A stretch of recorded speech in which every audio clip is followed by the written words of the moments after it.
Cek cek. Bismillahirrahmanirrahim. Assalamualaikum warahmatullahi wabarakatuh.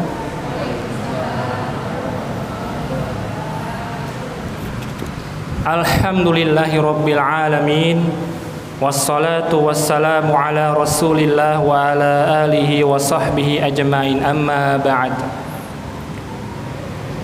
Pertama-tama dan yang paling utama, marilah kita puja dan puji syukur kehadirat Allah Subhanahu wa taala atas segala limpahan rahmat dan karunia-Nya, sehingga dengan banyak sekali nikmat dari Allah Subhanahu wa taala kita masih dapat melaksanakan kegiatan di masjid yang mulia ini, yaitu Masjid Nurul Jannah, yaitu kita melaksanakan acara santunan anak yatim dan duafa.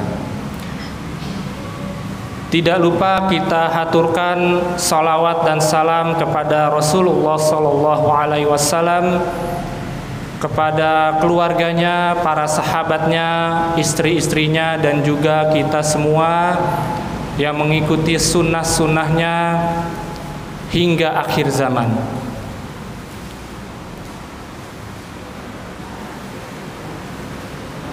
Para jamaah sekalian, sebelum kita memulai acara ini, izinkanlah saya sebagai pembawa acara untuk membacakan susunan acara santunan anak yatim dan duafa di Masjid Nurul Jannah ini. Yang pertama adalah sambutan dari Ketua DKM Nurul Jannah. Yang kedua yaitu sambutan dari perwakilan Desa Wanajaya. Kemudian yang ketiga adalah tausiah atau siraman rohani. Yang keempat adalah acara inti atau penyerahan santunan anak yatim dan duafa. Dan yang kelima adalah penutup. Barangkali untuk menghemat waktu, kita langsung saja memasuki acara yang pertama, yaitu sambutan Ketua DKM Nurul Jannah yang akan disampaikan oleh Bapak Haji Manin Hafizahullah Ta'ala. Kepada Bapak Haji Manin, waktu dan tempat kami persilahkan.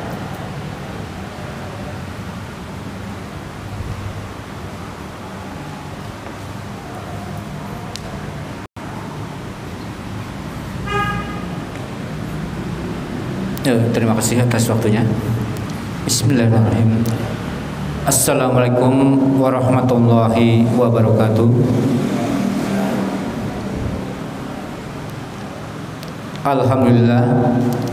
Alhamdulillahillazi arsala rasulahu bil huda wa dinil haqq liyuzhirahu 'alad dini kulli wa kafa billahi syahida. Asyhadu an la ilaha illallah wahdahu la syarikalah wa asyhadu anna Muhammadan abduhu wa rasuluhu la nabiyya ba'da.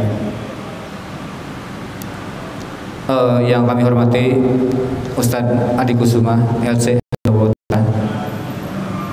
yang kami hormati dari RT 03 yakni Pak RT Radin, yang kami hormati perwakilan dari Desa Wanajaya yakni Pak Akib, kemudian juga segenap rekan-rekan DKM Masjidul Jannah yang insya Allah dirahmati oleh Allah Subhanahu wa taala. Adik-adik, bapak-bapak dan ibu-ibu yang insya Allah dirahmati oleh Allah Subhanahu wa taala. Pertama dan yang paling utama, marilah kita selalu manjatkan puji serta syukur kehadirat Allah Subhanahu wa taala, yang mana atas nikmat yang Allah berikan pada kita semua sehingga alhamdulillah bisa datang ke Masjidul Jannah ini dalam rangka santunan anak yatim dan duafa. Dan mudah-mudahan acara kita ini berjalan dengan lancar dan mendapat ridho dari Allah Subhanahu wa taala. Bapak Ibu yang dirahmati Allah Subhanahu wa taala, Ini adalah salah satu program dari kita, dari Sosial Masdarul Jannah, yang mana mudah-mudahan ini adalah kegiatan rutin. Bulan yang lalu alhamdulillah kita sudah laksanakan santunan yatim dan duafa untuk sekitar Masjid Nurul Jannah. Dan untuk kali ini ya alhamdulillah kita meningkat untuk ke perumahan sekitar Masjid Nurul Jannah, yakni Alam Pesona, Kirana, Pesona Gading dan lain sebagainya. Mungkin sekitar sebanyak 33 orang Pak ya. 33 orang ya alhamdulillah. Dan kami juga mohon doanya adik-adik ya, ibu-ibu, mohon doanya dari DKM Masjid Nurul Jannah dan pengurus yang lainnya, mudah-mudahan diberikan kekuatan oleh Allah Subhanahu wa taala untuk berdakwah terus di Masjid Nurul Jannah ini dalam rangka untuk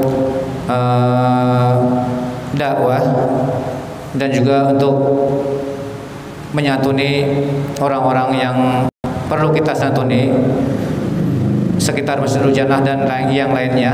Ya mudah-mudahan kita semua tetap istiqomah di DKM Masjid Nurul Jannah ini.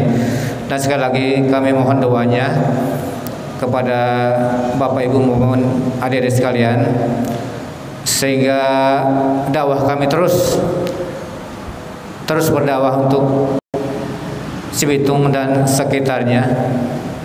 Dan kemudian juga untuk program-program kami selanjutnya masih banyak yang perlu kita selesaikan, terutama untuk sosialnya yang mungkin nanti mengijab yang seperti kebanjiran kami sudah siapkan juga untuk perahu karet dan yang lainnya juga, yang mudah-mudahan kedepannya kita dari pengurus ini untuk mempersiapkan segala sesuatunya yang sifatnya diperlukan oleh masyarakat. Mungkin itu aja sambutan dari kami mewakili daripada DKM Masdarul Jannah. Dan sekali lagi mohon doanya kami daripada Bapak, Ibu maupun adik-adik sekalian agar kami tetap istiqomah berdakwah di Masdarul Jannah ini untuk umat, terutama masyarakat Selangjati, Cibitung, Wanajaya dan sekitarnya.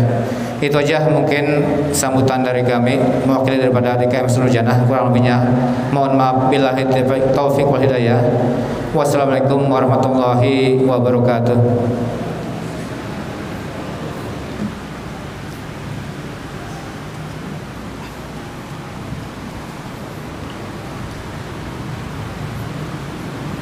Terima kasih kepada Bapak Haji Manin atas sambutannya.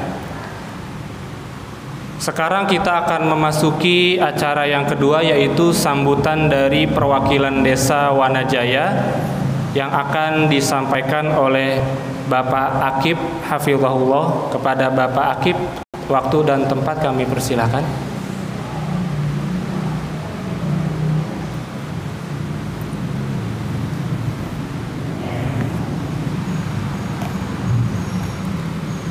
Bismillahirrahmanirrahim. Assalamualaikum warahmatullahi wabarakatuh. Innal hamdalillah nahmaduhu wa nasta'inuhu wa nastaghfiruh wa na'udzu billahi min shururi anfusina wa min sayyiati a'malina. May yahdihillahu fala mudhillalah wa may yudlil fala hadiyalah. Asyhadu an la ilaha illallah wahdahu la syarikalah wa asyhadu anna Muhammadan abduhu wa rasuluh alladzi la nabiyya ba'dah ila yaumil qiyamah. Amin. Amma ba'd. Allahumma sholli ala Muhammadin wa ala alihi wa ashabi ajmain. Amin. Amma ba'du. Bapak Ibu, adik-adik yang dirahmati Allah, puji dan syukur, marilah pagi hari ini kita haturkan kehadirat Allah Subhanahu wa taala, karena atas berkat rahmat dan kasih sayangnya sehingga pagi ini kita kembali dapat berkumpul di Masjid Nurul Jannah ini dengan tanpa ada halangan yang berarti. Sholawat teriring salam marilah kita sanjungkan pada suri tauladan kita Rasulullah Muhammad Sallallahu Alaihi Wasallam, pada seluruh keluarga beliau, sahabat beliau dan seluruh umat beliau yang istiqomah dengan sunnah beliau sampai hari kiamat kelak. Bapak Ibu yang berbahagia, alhamdulillah untuk yang kesekian kali di Masjid Nurul Jannah ini kembali diadakan santunan ya, kalau bulan yang lalu santunan pesertanya adalah warga sekitar masjid, dan hari ini informasinya yang mendapatkan santunan adalah warga di wilayah Wanajaya, ya, di luar lingkungan RT mana masjid ini berdiri. Dan ini menjadi sesuatu yang patut kita syukuri, ya, karena ada orang yang mau berperan mengambil tanggung jawab fardu kifayah, ya, terhadap orang-orang yang membutuhkan bantuan. Dan adik-adik yang berbahagia, ya, sebenarnya yang saat ini kita alami itu jauh lebih beruntung, ya. Kalau kita lihat di negeri sana, di Timur Tengah, di Suriah, itu ada jutaan adik-adik yang sudah kehilangan orang tuanya. Bahkan di perbatasan antara Turki dengan Suriah itu ada semacam pemukiman yang dibuat khusus untuk anak-anak yatim. Jadi anak yatim, orang tuanya sudah meninggal, keluarganya sudah nggak ada, tinggal kakaknya yang usianya kurang lebih 15 tahun mengasuh 4 adiknya, dikumpulin. Mereka sudah tidak punya lagi orang tua atau keluarganya yang lain, kecuali ya antara kakak dan adik itu. Dan seluruh kaum muslimin di dunia pada saat ini mengambil peran tanggung jawab untuk mereka agar bisa terus melanjutkan kehidupannya. Dan alhamdulillah salah satu tanggung jawab untuk bisa berperan membantu anak-anak yatim itu saat ini dilaksanakan oleh pengurus DKM Nurul Jannah, dan kita bersyukur dan kita berharap program ini bisa terus berjalan sehingga semakin banyak orang-orang yang bisa mendapatkan manfaat dari program ini. Demikian barangkali yang bisa kami sampaikan, kurang lebihnya mohon maaf. Assalamualaikum warahmatullahi wabarakatuh.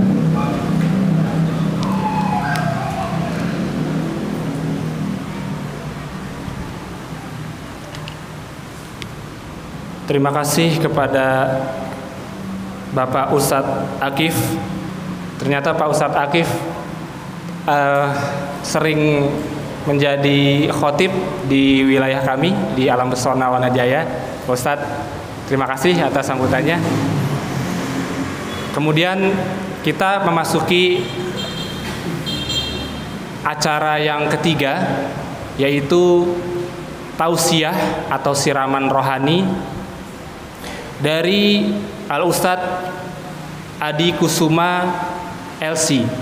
Mari kita dengarkan tausiah dari beliau.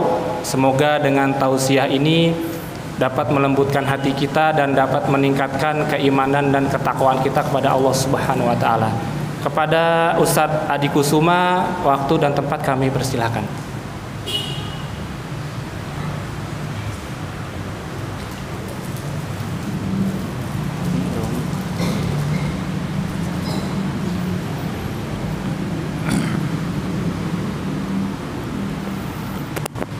Bismillahirrahmanirrahim. Assalamualaikum warahmatullahi wabarakatuh. Alhamdulillahirabbil alamin. Wassalatu wassalamu ala al-mab'uuthi rahmatan lil alamin. Nabiyyina wa habibina Muhammadin wa ala alihi at-tayyibin at-tahirin wa sahabatihi ajma'in wa man saru ala nahjihim ila yaumiddin. يقول الله عز وجل في كتابه الكريم يا أيها الذين آمنوا اتقوا الله حق تقاته ولا تموتن إلا وأنتم مسلمون أما بعد. Para hadirin sekalian yang kami hormati, Bapak Ustadz Akif, ya, perwakilan dari Desa Wanajaya, kemudian Bapak RT, ya, dan segenap ikhwah sekalian, panitia Masjid Nurul Jannah, kemudian ya adik-adik yang kami cintai karena Allah. Alhamdulillah pada kesempatan pagi ini kita masih senantiasa diberikan nikmat, ya, hidayah, nikmat kesehatan, dan juga nikmat taufik dari Allah Subhanahu wa taala, sehingga kita semuanya senantiasa dimudahkan dan dibantu oleh Allah untuk menjalankan ibadah kepadanya. Kemudian salawat dan salam semoga senantiasa tercurahkan kepada suri tauladan kita, yaitu Nabi Muhammad sallallahu alaihi wasallam, juga kepada keluarga beliau, para sahabat beliau, serta orang-orang yang berusaha mengikuti sunnah beliau hingga akhir zaman. Ya. Para hadirin sekalian wal hadirat rahimakumullah. Ya, di sini saya akan memberikan beberapa nasihat, ya, terutama untuk saya pribadi dan juga untuk para hadirin sekalian dan juga untuk adik-adik, ya, yang telah hadir di sini. Yang mana nasihat ini semoga bisa dengan izin Allah mengantarkan kita kepada keridhaan Allah, ya, dan hal tersebut menjadikan kita bisa memasuki surganya Allah Subhanahu wa taala. Ya. Ma'asyiral muslimin rahimakumullah jami'an. Hendaknya kita mengingat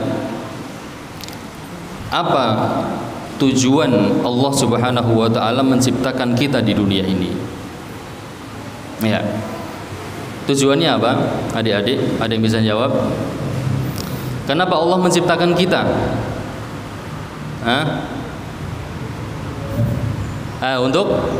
Untuk beribadah, ya, mumtaz, ya, untuk beribadah kepada Allah Subhanahu wa taala. Itu tujuan utama Allah menciptakan kita di dunia. Seperti yang Allah sebutkan di dalam surat Az-Zariyat ayat 56, Allah berfirman, "Wa ma khalaqatul jinna wal insa illa liya'budun." Dan tidaklah aku menciptakan jin dan manusia melainkan agar mereka beribadah kepadaku. Nah, jadi tujuan utama kita diciptakan oleh Allah di dunia ini adalah untuk ibadah, bukan untuk yang lainnya. Maka hendaknya diperhatikan masalah ibadah ini. Kemudian ibadah yang paling agung, ya, ibadah yang paling agung yang memiliki kedudukan yang tinggi di sisi Allah Subhanahu wa taala dan memiliki keutamaan yang besar, ya, setelah mentauhidkan Allah, setelah dua kalimat syahadat, adalah ibadah salat. Ya, ibadah salat. Salat ini memiliki kedudukan yang agung di sisi Allah Subhanahu wa taala. Ya. Maka ma'asyiral muslimin rahimakumullah jami'an, sebagian orang ada yang bermudah-mudahan atau meremehkan tentang masalah salat ini. Baik meremehkannya itu dengan cara menunda-nundanya, misalnya sudah tiba waktu salat dan dia memiliki waktu yang luang, gitu kan, tetapi tidak segera menunaikan salat sampai mepet waktunya, sudah mau memasuki waktu salat yang setelahnya. Ini meremehkan. Atau meremehkannya itu dengan cara meninggalkan sama sekali. Tiba waktu sholat, dia sengaja nggak sholat. Nah, ini lebih besar lagi dosanya nanti. Nah, maka hendaknya ini tidak diremehkan, harus mendapatkan perhatian yang banyak, ya, tentang masalah sholat ini. Orang yang sedang berperang saja, ya, orang yang sedang berperang, ya, ini sedang menghadapi musuh di dalam peperangan. Dia memegang senjata, kemudian di hadapannya itu juga ada musuh sedang berperang. Ini masih diwajibkan, ya, kepada orang-orang yang berperang tersebut untuk menegakkan sholat, dan bahkan sholatnya itu sholat secara berjamaah. Ya, seperti disebutkan dalam surat apa namanya? Surat, yakni surat apa itu? An-Nisa, ya, ayat 102. Ya, An-Nisa ayat 102. Itu diwajibkan untuk sholat. Itu dalam kondisi perang. Demikian pula orang yang sedang sakit. Ya, bahkan sakitnya mungkin parah. Ya, sakit yang parah sampai dia tidak bisa bergerak, tetapi masih sadar, masih bisa membedakan antara daun nangka dengan uang 100.000. Masih bisa membedakan, ya. Kemudian masih bisa membedakan mana, yakni apa, mana mainan dan mana bukan mainan. Yes. Mana, ya, bisa membedakan mana makanan dengan yang bukan makanan. Ini masih bisa sadar.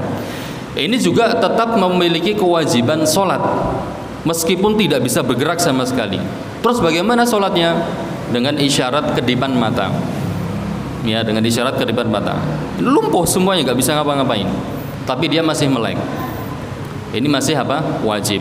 Apalagi orang yang badannya sehat, orang yang memiliki waktu yang luang. Wah, ini lebih wajib lagi. Ya, harus diperhatikan. Nah, kenapa di dalam Islam itu ya syariat solat itu memiliki perhatian yang besar? Nah, ini ada alasan-alasannya. Yang pertama, karena solat itu adalah kewajiban yang paling utama setelah dua kalimat syahadat. Ya, seperti sebuah hadis yang dikeluarkan oleh Imam Al-Bukhari dan juga Muslim, Nabi mengatakan bunyal Islamu ala khamsin. Ini Islam itu dibangun di atas 5 perkara. Yang pertama, syahadati alla ilaha illallah wa anna Muhammadan abduhu wa rasuluh. Yang pertama adalah syahadat la ilaha illallah dan syahadat Muhammad adalah hamba dan juga rasulnya. Yang kedua, kata Nabi, wa iqamis shalah, yaitu menegakkan salat. Nah, ini menunjukkan salat itu memiliki kedudukan yang agung di dalam agama kita. Kemudian yang menunjukkan solat itu sesuatu yang sangat agung adalah solat merupakan pembeda antara muslim dan kafir. Yang membedakan antara seorang muslim dengan kafir itu yang paling nampak adalah solat. Ya, seperti yang Nabi SAW sabdakan, inna bainar rajuli wa bainal kufri wa syirki tarkus sholat.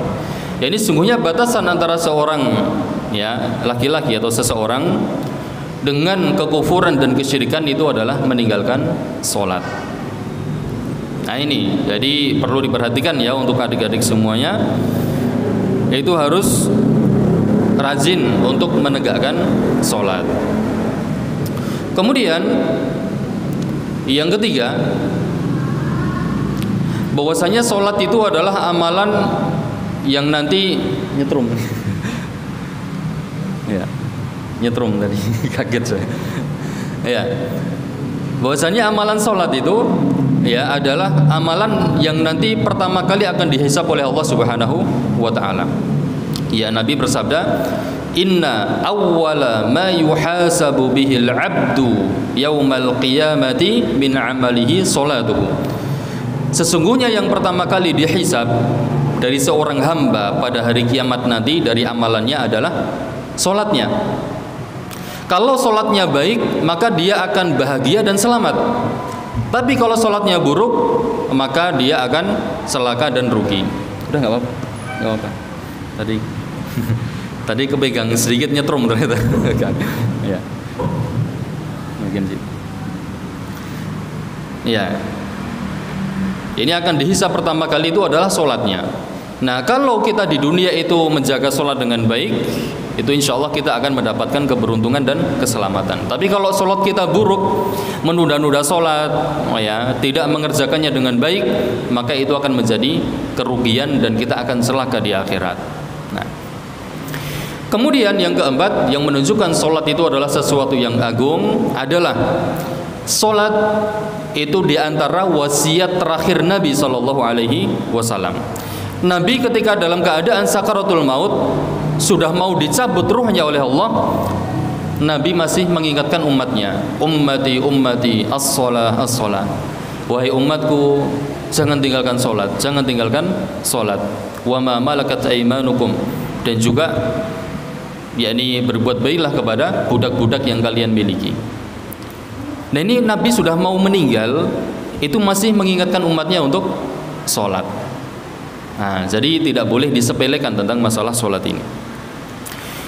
Kemudian yang menunjukkan solat itu adalah ibadah yang agung adalah solat itu langsung diperintahkan oleh Allah Subhanahu wa taala kepada Nabi Muhammad SAW tanpa perantara. Ya, seperti kalau biasanya waktu memperingati maulid itu ya, nah, itu biasanya ustadz-ustadznya membahas tentang masalah peristiwa Isra wal Mi'raj. Nah, Itu di situ disebutkan bagaimana Nabi Shallallahu Alaihi Wasallam menerima perintah solat secara langsung dari Allah.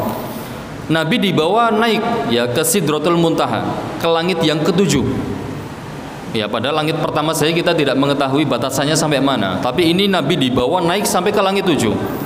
Kemudian di situ beliau menerima perintah solat langsung dari Allah Subhanahu wa taala. Berbeda dengan syariat yang lainnya. Syariat yang lainnya Allah perintahkan kepada Nabi melalui perantara malaikat Jibril. Kalau solat itu langsung. Ini menunjukkan solat adalah ibadah yang memiliki kedudukan yang agung.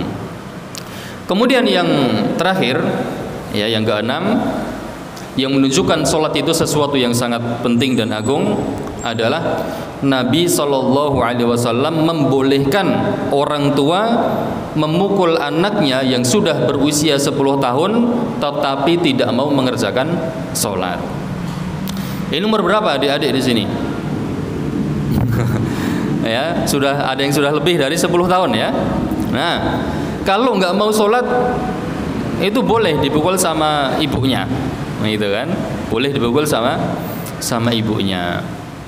Ini boleh. Jadi kalau misalnya ibunya nyuruh sholat terus adik-adik nggak mau, nanti ibunya mukul, nah itu jangan disalahkan ibunya, karena memang Nabi membolehkan, ya, membolehkan memukul tetapi dengan pukulan yang tidak keras dan juga menyakitkan, tetapi untuk mendidik saja.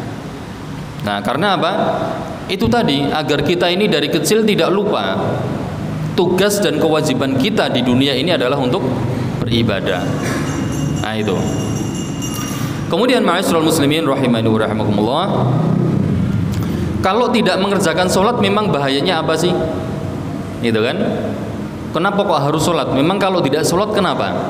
Nah, orang yang tidak mengerjakan sholat, ya, atau meremehkan sholat, waktunya sholat malah tidur sampai waktunya habis. Nah, ini ada ancamannya dari Nabi Shallallahu Alaihi Wasallam. Di dalam riwayat Bukhari pernah disebutkan bahwasanya Nabi Shallallahu Alaihi Wasallam pernah bermimpi. Nah, di antara mimpi Nabi ini beliau dibawa oleh 2 orang. Ya, kemudian diajak pergi. Ternyata di perjalanan itu Nabi disaksikan dengan pemandangan-pemandangan yang sangat mengerikan. Yang pertama yang dilihat oleh Nabi SAW, Nabi menyaksikan ada 1 orang yang berbaring tidur, kemudian ada orang lain membawa batu besar. Kemudian batu besar itu dipukulkan ke kepala orang yang tidur tadi. Ya, sampai kepalanya itu pecah dan isinya berceceran ke sana dan kemari. Kemudian batu itu menggelinding, ya, menggelinding. Kemudian orang yang melemparkan batu tadi mengambil batu itu lagi, diambil lagi. Nah, setelah kembali ke orang tadi, ternyata Allah sudah menyatukan kepala menjadi utuh lagi. Ya, yang tadinya pecah sudah utuh lagi. Kemudian orang tadi kembali melemparkan batu itu sampai pecah kepalanya. Terus berulang-ulang seperti itu. Maka kemudian Nabi bertanya kepada 2 orang yang membawa beliau itu, ya, ini orang ini siapa? Kenapa dia disiksa dengan siksaan seperti itu? Ya, kemudian di dalam riwayat itu karena hadisnya panjang, ya, intolik, udah nanti kita jelaskan. Yang penting kita lanjutkan perjalanan. Kemudian beliau menyaksikan peristiwa yang lain lagi. Nah, cuman yang jadi pembahasan kita adalah yang pertama ini saja. Ketika sudah selesai, 2 orang tadi menjelaskan, adapun orang yang engkau saksikan tadi, yang pertama yang kepalanya diremukkan dengan batu, mereka adalah orang-orang yang ya'khudul Quran fayarfiduhu. Mereka orang yang mempelajari Al-Quran, sudah mempelajari Al-Quran atau menghafalnya dan memahami maknanya, kemudian setelah itu ditinggalkan. Ya, sudah mempelajari Al-Quran, sudah menguasai, setelah itu ditinggalkan. Ya, ini ibaratnya sudah memiliki ilmu kemudian dilepaskan lagi. Walladzi yanamu 'anis sholatil maktubah, dan orang yang tidur dari sholat wajib. Nah, orang yang tidur dari sholat wajib, maksudnya waktunya sholat wajib tetapi dia tidak sholat, malah tidur sampai waktunya habis, padahal sudah mendengar azan. Ini siksaannya seperti itu. Ya. akan ditimpakan batu yang besar di atas kepalanya sampai pecah. Ya, na'udzubillahi min dzalik. Kemudian yang kedua, kenapa kalau kita tidak sholat? Kalau tidak sholat jelas akan celaka. Ya, jadi akan dimasukkan ke dalam neraka sakor. Ya, akan dimasukkan ke dalam neraka sakor. Ya, Allah Subhanahu wa taala berfirman, ya, fi jannati yatasaalun. Orang-orang penduduk surga itu nanti mereka akan saling bertanya. Ya. Anil mujrimin, tentang orang-orang yang berbuat dosa. Ma salakakum fi saqar? Apa yang menyebabkan kalian itu masuk ke dalam neraka sakor? Maka orang-orang yang masuk ke dalam neraka sakor itu mengatakan, ya, qalu lam nakum minal musallin. Ya, kami dahulu di dunia tidak termasuk orang-orang yang mengerjakan salat. Nah, itu. Kemudian yang ketiga, orang yang tidak mengerjakan salat dia akan celaka. Seperti yang Allah firmankan di dalam surat Al-Ma'un, Allah berfirman, fawailul lil musallin. Ini sudah hafal semua ya, adik-adik ya. Fawailul lil musallin, maka celaka orang-orang yang salat. Siapa orang-orang yang salat tetapi celaka? Ya, alladzina hum an salatihim sahun. Yaitu mereka yang di dalam salatnya itu mereka lalai. Nah, lalai di sini ditafsirkan oleh para ulama, di antaranya adalah menunda-nunda waktunya. Sudah tiba waktu sholat tapi masih keasikan main game. Ada yang main game nggak ini? Ada ini. Kalau ada yang main game, hati-hati ya. Waktunya sholat harus ditinggalkan gamenya. Kemudian segera sholat.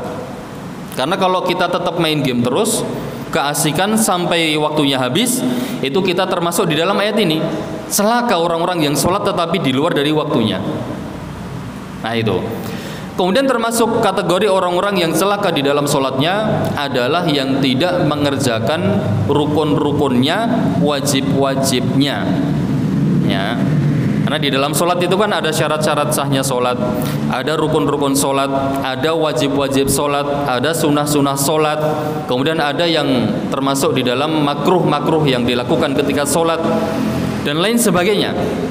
Nah, untuk mengetahui yang seperti ini, ya adik-adik, itu harus mempelajari tentang fikih sholat. Dan alhamdulillah di masjid ini ada kajian fikih, ya Pak ya. Ada kajian fikih yang ngajar saya sendiri. Nah, nanti bisa dihadiri, ya, agar kita bisa mengetahui ya tentang masalah sholat. Apa saja syarat-syaratnya, apa rukun-rukunnya, apa wajib-wajibnya, dan apa yang harus kita lakukan ketika kita tertinggal dari salah satu rukun atau mungkin wajib-wajibnya. Nah, kita bisa mengetahui apa yang harus kita lakukan. Karena kalau tidak mengetahui, konsekuensinya sholatnya akan tidak sah.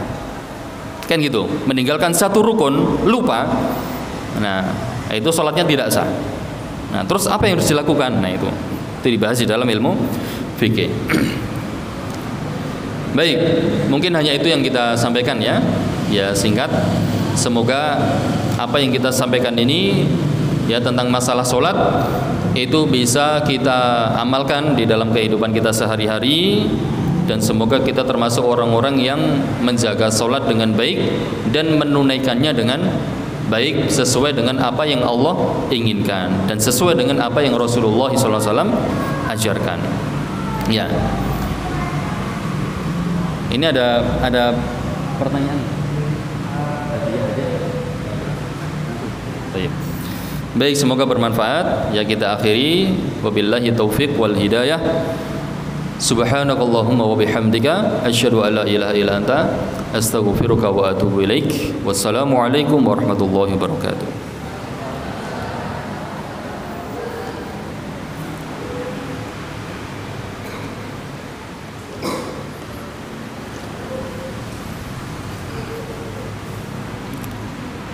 Terima kasih kepada Ustadz Adi Kusuma atas tausiahnya yang sangat bermanfaat. Semoga dengan tausiah ini kita bisa lebih perhatian lagi dengan masalah sholat ini. Pada adik-adik, mudah-mudahan bisa lebih rajin lagi ya sholatnya ya.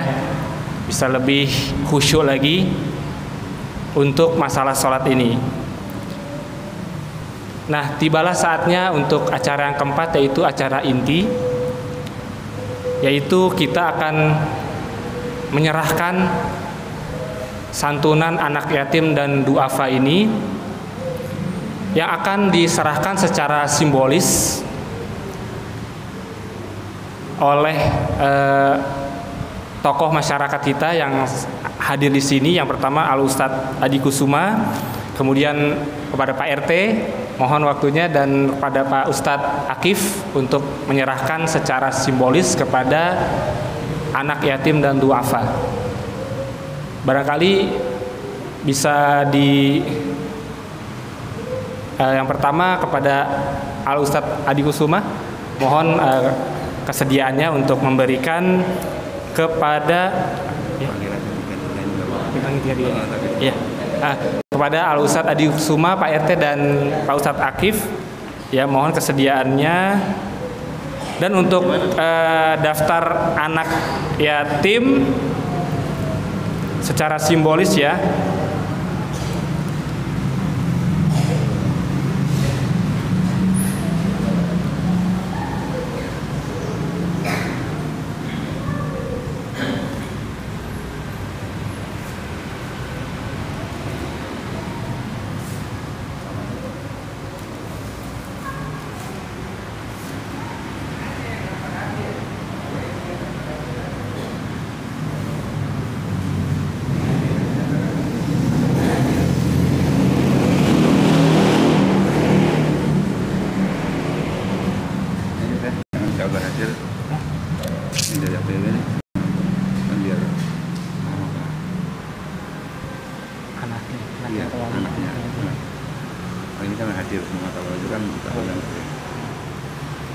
Baik, mohon untuk Ananda Tegar Anton dari Alam Pesona Wanajaya, yang mungkin dia di atas ada Tegar Anton. Kemudian yang kepada adik siapa namanya, Dik? Rama ya. Silakan kesediaannya untuk sebagai simbolis. Kemudian mungkin Ananda yang wanita satu orang.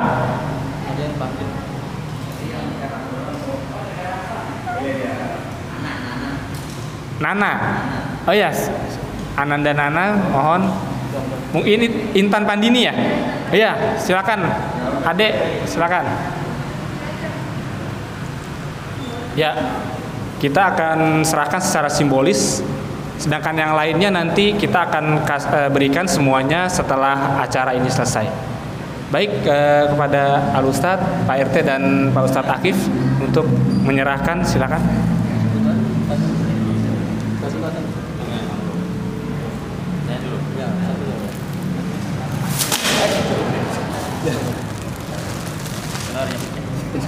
Ada ini enggak? Ada enggak? Tekan aja tetap. Licin intinya tadi tetap. Iya.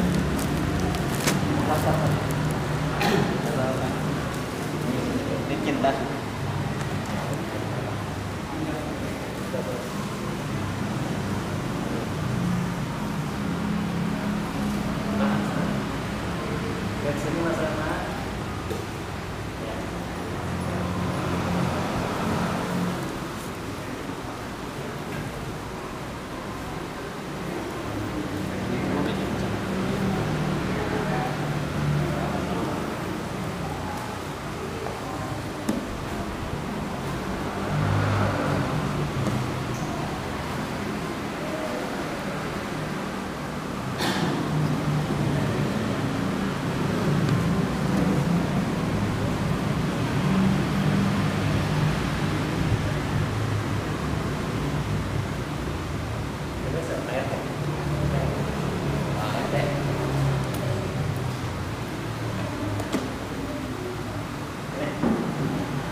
Terima kasih kepada Al-Ustadz Adi Kusuma, Al-Ustadz Akif Rofista, dan Pak RT atas kesediaannya menyerahkan santunan anak yatim dan duafa. Tidak terasa kita sudah melewati dan melaksanakan acara santunan anak yatim dan duafa ini. Alhamdulillahirabbil alamin, kita laksanakan dengan lancar. Demikianlah untuk acara santunan anak yatim dan duafa ini. Saya sebagai pembawa acara mewakili pengurus DKM Nurul Jannah mengucapkan jazakumullahu khairan kepada para tokoh masyarakat, kepada para hadirin dan juga para rekan-rekan pengurus DKM Nurul Jannah. Kami mohon maaf yang sebesar-besarnya jika ada kekurangan dalam pelaksanaan santunan anak yatim dan duafa ini. Mari kita tutup dengan doa kafaratul majelis. Subhanakallahumma wa bihamdika asyhadu an la ilaha illa anta astaghfiruka wa atubu ilaik. Wabillahi taufiq wal hidayah. Wassalamualaikum warahmatullahi wabarakatuh. Untuk pembagian santunan kepada anak yatim, kepada anak yang lainnya, bisa nanti mengikuti atau nanti mengikuti panggilan dari panitia. Jadi silakan ditunggu saja. Jadi tidak perlu berebutan seperti itu. Nanti dari panitia akan mengatur dengan baik seperti itu.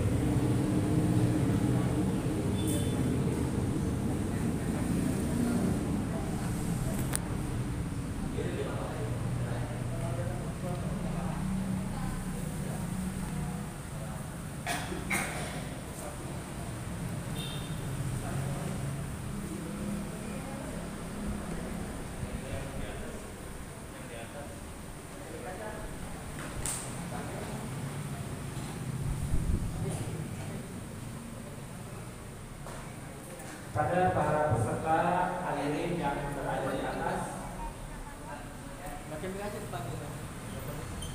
panggilnya di situ. Iya.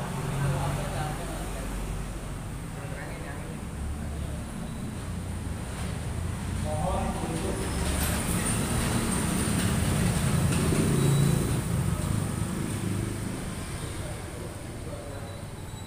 kepada para hadirin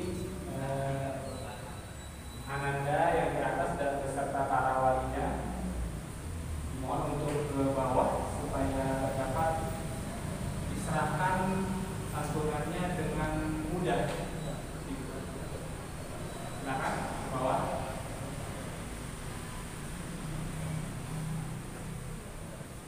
Panggil namanya ya. Panggilin aja namanya.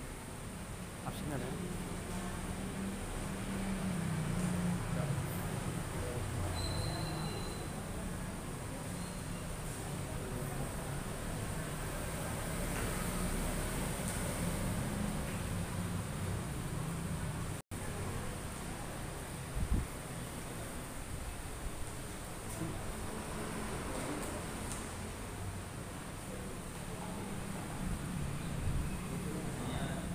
Pada rekan panitia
Baik, untuk yang pertama dipersilakan kepada Ananda Onci dari Bojongkoneng.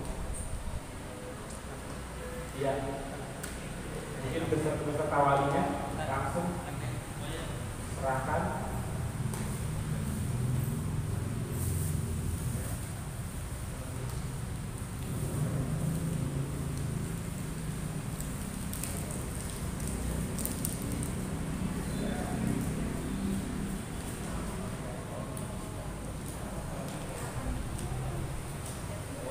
Yang kedua Ananda Andika dari Bojongkoneng, sama dari Bojongkoneng.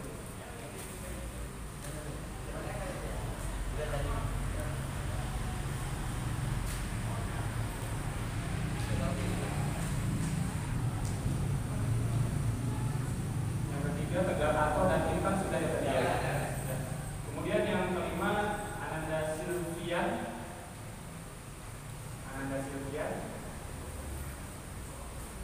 Barangkali walinya bisa menyerahkan kuponnya.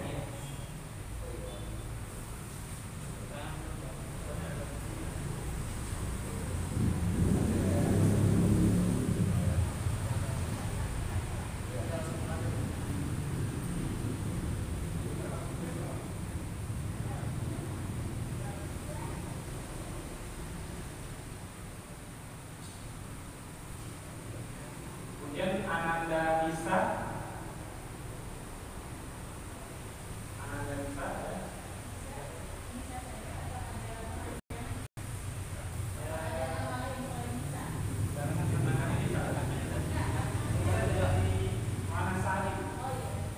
Dari Wanasari ya.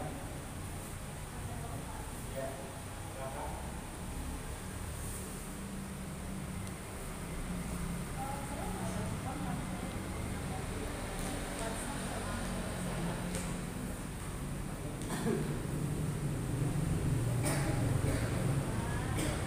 Berikutnya yaitu kepada Ananda Erika Febrian dari Alam Pesona Wanajaya.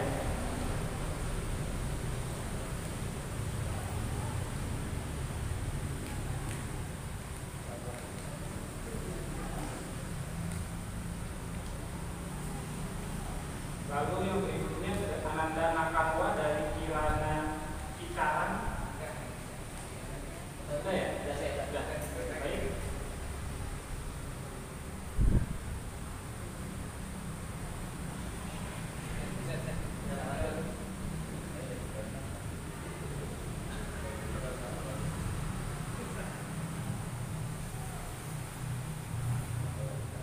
Ananda Alifah, dipersilakan.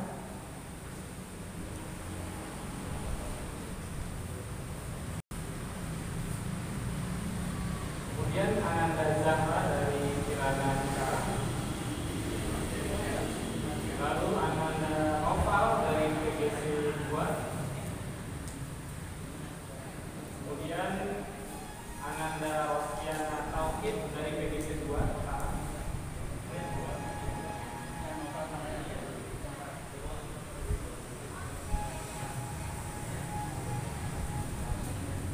Ananda Rostiana Tauhid sudah.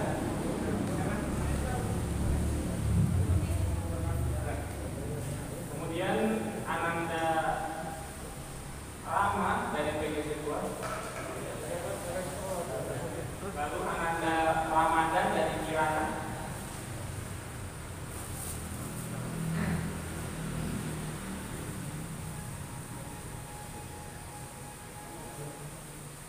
Kemudian Ananda Rizki dari Kirana juga.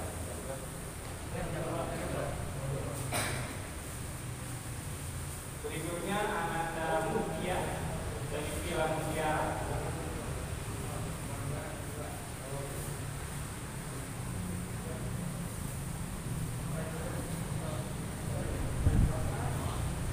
Berikutnya Ananda Faiza dan Satria dari Alam Pesona.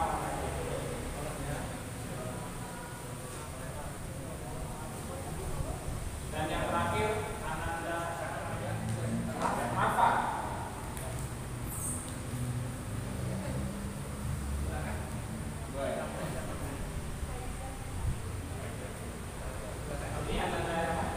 dua. Oh iya. Putri Ramadhani.